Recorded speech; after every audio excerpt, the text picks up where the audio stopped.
नमस्कार, प्रदेश प्राइम में आपका स्वागत है। मैं हूं दीपिका सिंह। प्रदेश प्राइम के पहले सेगमेंट अपना यूपी में हम बात करेंगे यूपी की सारी बड़ी खबरों की, लेकिन पहले नजर अब बुलेटिन की शुरुआत करेंगे राम मंदिर की खबर के साथ। राम मंदिर बनाने की मांग को लेकर 25 नवंबर को साधु संतों और राम भक्तों का अयोध्या में जमावड़ा लगने वाला है। राम की नगरी अयोध्या में आने वाले राम भक्तों से इकबाल अंसारी डरे हुए हैं। उन्होंने असुरक्षा के डर से 25 नवंबर से पहले अयोध्या छोड़ने की धमकी तक दी थी।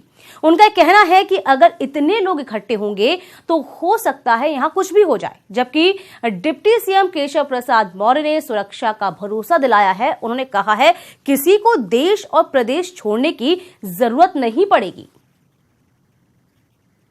कोई घटना घटती है इसके लिए कोई इंतजाम नहीं कि अभी से किया जा रहा है। केवल अफवाह फैलाई जा रही है और लोगों को इकट्ठा किया जा रहा है कि लोग कह रहे हैं कि 25 लाख 25, कोई कह रहा है 25,000 आएंगे तो कोई कह रहा है 1 लाख आएंगे। अयोध्या में ऐसी स्थिति को देखते हुए हम सरकार से मांग करते हैं कि अयोध्या की सुरक्षा भी बढ़ाई जाए, अयोध्या के मुसलमानों की सुरक्षा बढ़ाई जाए। इसका इंतजाम कोई सरकार करे और वरना हम 25 तारीख से पहले अयोध्या छोड़ देंगे।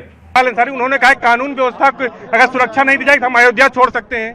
भारतीय जनता पार्टी की शासन में किसी को प्रदेश नहीं छोड़ना पड़ेगा, देश नहीं छोड़ना पड़ेगा।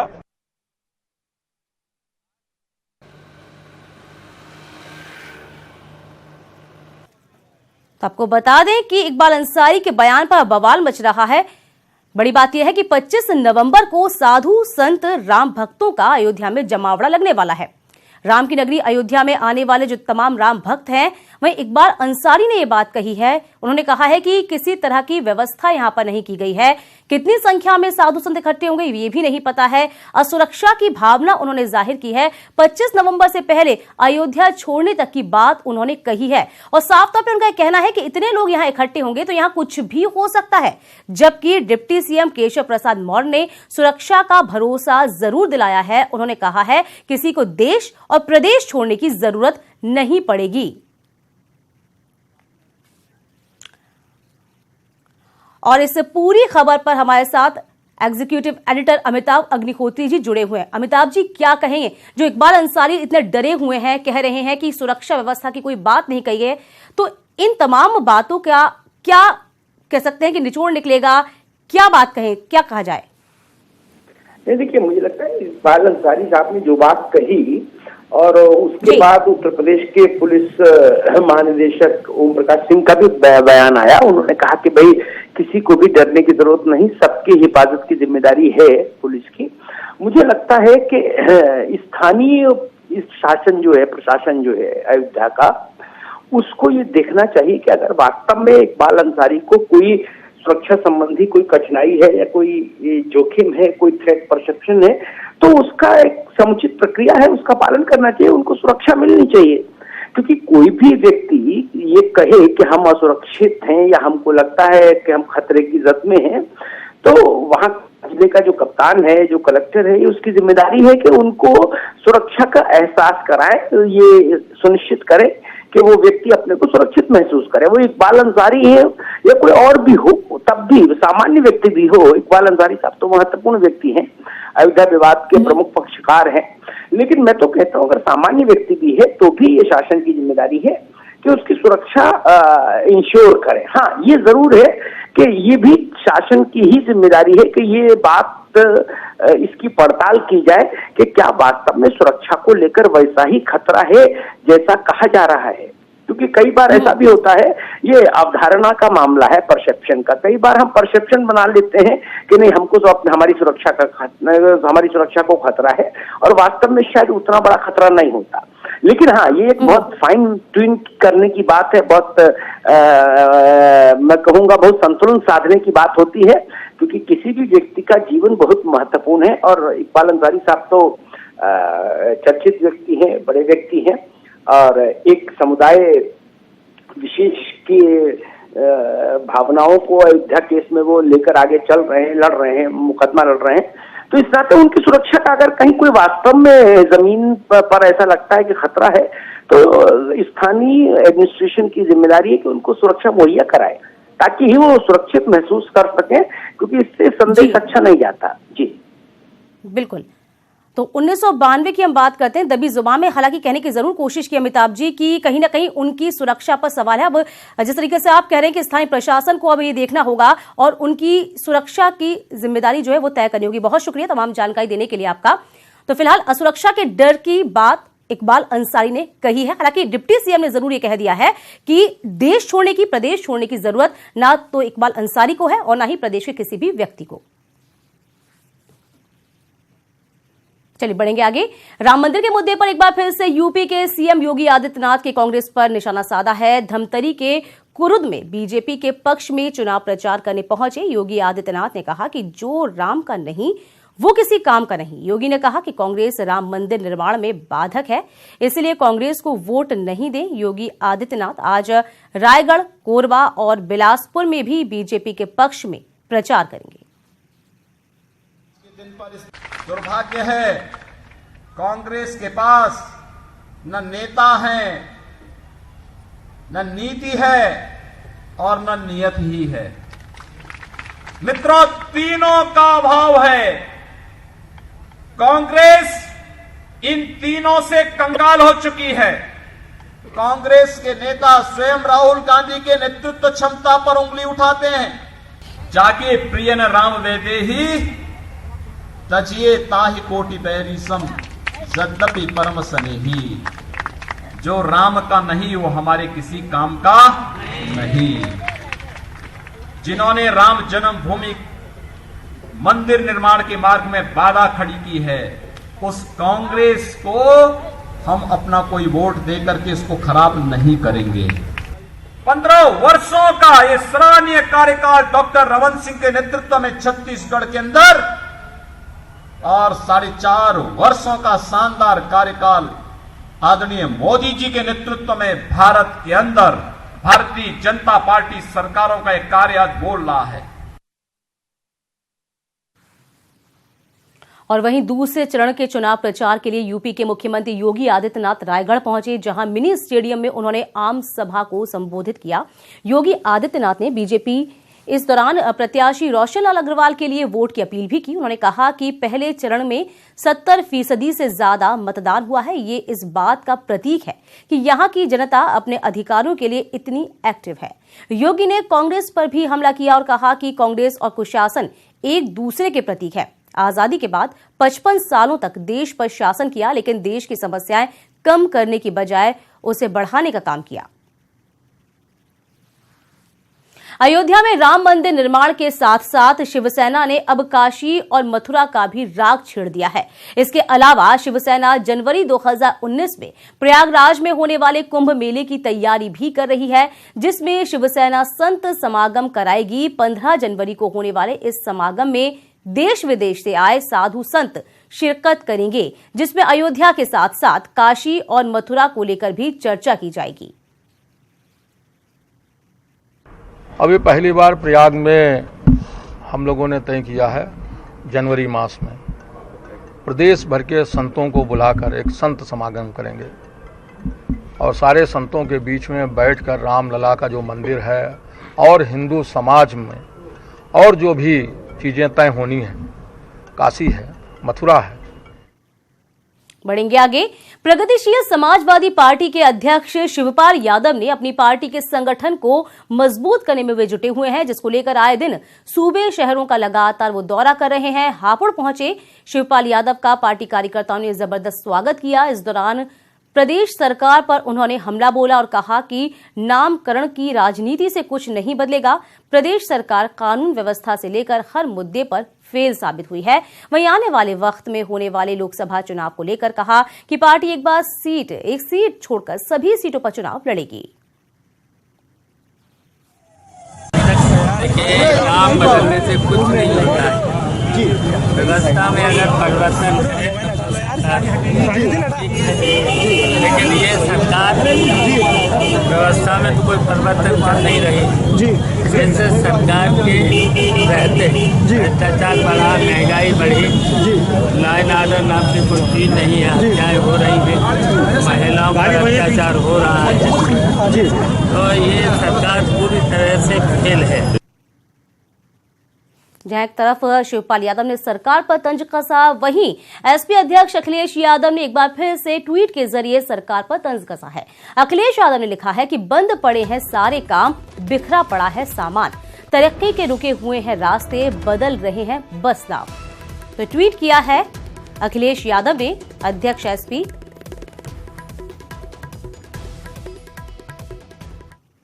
खबर कानपुर से लेंगे, जहां कानपुर में एक निजी बैंक में घोटाला करने का एक बड़ा मामला सामने आया। इस बार बैंक को चूना लगाने का काम बैंक के ही कर्मचारियों ने किया, जिनकी मदद से 4 करोड़ 41 लाख का चूना लगाया गया है। इस मामले के उजागर होने के बाद बैंक प्रबंधन ने 3 लोगों के खिलाफ एफआईआर दर्ज कराई है। आरोप है कि पिछले 2 महीने से बैंक को चूना लगाने का खेल खेला जा रहा है। इस मामले में मुख्य आरोपी प्रबंधक अकाउंट को बैंक ने हटा दिया है। साथ ही पुलिस ने कार्रवाई शुरू कर दी है।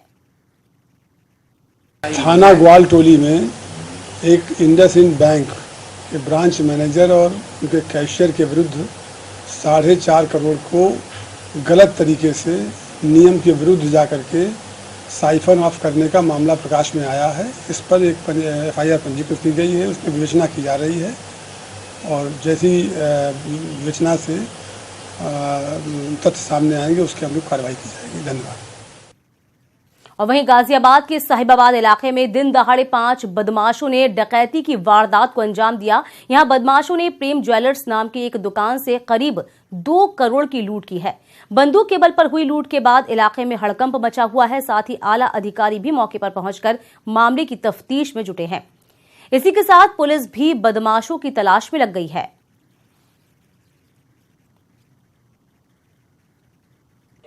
सर, यहाँ पे 2 बंदे आए, अंदर गन निकाली, भैया को डराने लगे। कह रहे भैया गोल्ड बेचना है। गोल्ड बेचने के बाद उन्होंने जैसी गन निकाली ना, भैया डर गए, भैया चिल्लाने लगे, कह रहे चुप हो जा, गोली मार दूंगा। उन्होंने जैसी गोली की धमकी दी, 2 मिनट में सारा सामान निकाल के कट्टे में भर के ना पैक करके यहाँ पे मुझे बैठा लिया। गोली की धमकी देके तुरंत 3 बाइक पे निकल गए। 5 लोग थे। 3 बाइक थी, एक लाल कलर की बाइक थी है जी, 2 लोग थे, एक मैं था, भैया थे। भगवान राम के भक्तों के लिए चल पड़ी है श्री रामायण एक्सप्रेस। 16 दिन में ये एक्सप्रेस जनकपुरी से श्रीलंका तक की दूरी तय करेगी। यात्रा के दौरान श्रद्धालु हर उस स्थान के दर्शन कर सकेंगे जहां भगवान राम के चरण पड़े। चलो राम के द्वार, फूलों से बना तोरण द्वार, पैरों के नीचे मखमली कालीन, रोली चंदन धूप बाती से सजी थाली, तुलसी और फूल माला, साक्षात राम लक्ष्मण और सीता का स्वरूप, जिनके साथ है पूरी वानर सेना। ये किसी मंदिर प्रांगण का हिस्सा नहीं है, बल्कि दिल्ली का सफदरजंग रेलवे स्टेशन है, जहां से निकली है श्री रामायण एक्सप्रेस। रामायण से जुड़ी घटनाओं पर जो यात्री हैं उनको घटनाओं से जुड़ी जगहों पर यात्रियों को ले जाना है, उनको रामायण के बारे में और भारत की जो धरोहर है उसके बारे में परिचित कराना है। बात मर्यादा पुरुषोत्तम राम की हो तो हर चीज भव्य हो जाती है। बोगी के अंदर एक छोटा सा मंदिर भी बनाया गया है। जिस कोच में हम मौजूद हैं वहां पर देखिए एक मंदिर भी बनाया गया है। अब चूंकि भगवान राम की बात है, उनकी यात्रा की बात है, रामायण की यात्रा की बात है, तो मंदिर होना जरूरी है। और ये मंदिर है जहां पर भजन भी बजता रहेगा, लोग आएंगे, पूजा पाठ करेंगे, क्योंकि 16 दिन की यात्रा है। स्टेशन से लेकर ट्रेन की सजावट पर खास ध्यान दिया गया। फूलों से सजाया गया है इस रामायण एक्सप्रेस को। हमने जब लोगों से यहाँ बात की तो वो बड़े उत्साहित थे, बड़े रोमांचित थे इस यात्रा के लिए और कह रहे थे कि ऐसी कोई यात्रा उनके सपनों में थी और वो उसका इंतजार कर रहे थे कि भारत के उस बिंदु से जहाँ रामायण की कथा शुरू होती है, यानी जनकपुरी से, वहां से लेकर वो श्रीलंका तक की यात्रा करें। श्रद्धालुओं के स्वागत में तो कालीन बिछा दी गई, चंदन का तिलक किया गया। देख रहे हैं कि आप लोग के वेलकम के लिए बड़ी तैयारी है। बहुत अच्छा है, बहुत अच्छा है। IRTC रिसीविंग अरेंजमेंट बहुत अच्छा है। कहाँ तक यात्रा आप कर रहे हैं? रामायण यात्रा को नहीं, कहाँ तक जाएंगे? लास्ट आखिरी स्टेशन तक जाएंगे? From Vijayawada to Chennai. Thanks to IRCTC and particularly the IRCTC has taken care of the middle class families. They have given very good importance. ऐसा पहली बार है जब भगवान राम के जन्म और कर्म स्थली पर तीर्थ यात्रा का इंतजाम रेलवे की ओर से किया गया है। बेहद ही एक कह सकते हैं कि अनोखा अनुभव होगा उन तमाम लोगों के लिए जिनके मन में राम के प्रति श्रद्धा है, जिनकी आत्मा में रामायण बसी है। और भारत की आत्मा में रामायण बसती है, भारत की आत्मा में राम बसते हैं, तो जाहिर सी बात है कि जो भी यात्री यहाँ आएंगे उनके लिए एक अनोखा और न भूलने वाला अनुभव होगा। कैमरामैन अंकित के साथ रवि मिश्रा, नई दिल्ली, न्यूज़ 18।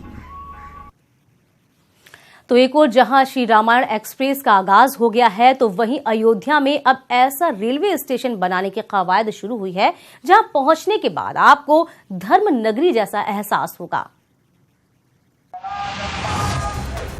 रामायण एक्सप्रेस अपने पहले सफर पर निकल चुकी है, तो भगवान राम की नगरी अयोध्या में भी नई कवायद शुरू हो गई है।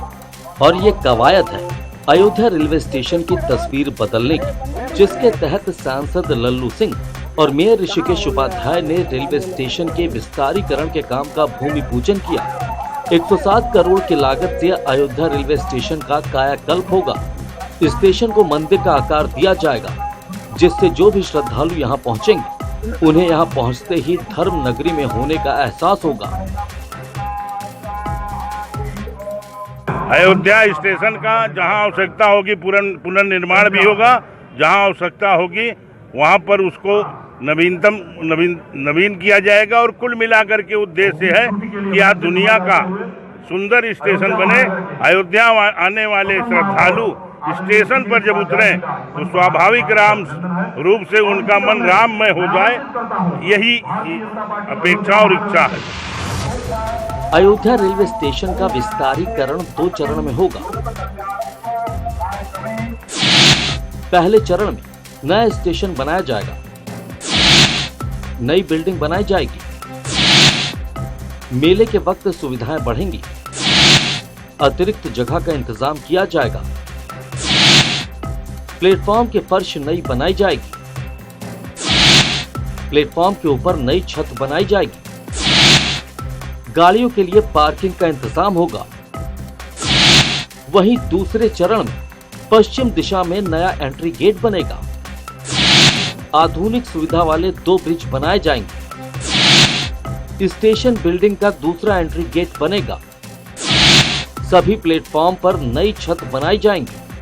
मंदिर मॉडल का यह स्टेशन बन रहा है और वह उतरने के बाद इस प्रकार के दृश्य यहाँ पर रहेंगे कि जो स्वाभाविक रूप से अयोध्या परिलक्षित होगा और सारे प्रमुख स्थान वहाँ पर अयोध्या स्टेशन पर वह दिखाई पड़े। तो रामायण एक्सप्रेस के साथ ही राम भक्तों को एक और तोहफा मिलने जा रहा है, क्योंकि अयोध्या रेलवे स्टेशन का काम जैसे ही पूरा होगा, यहाँ पहुँचने वाले लोगों को अपने आप ही राम की नगरी में होने का एहसास भी होने लगेगा। न्यूज़ 18 के लिए अयोध्या से निमिष की रिपोर्ट। उसके बाद आप देखिए उत्तराखंड से जुड़ी हुई तमाम खास खबरें।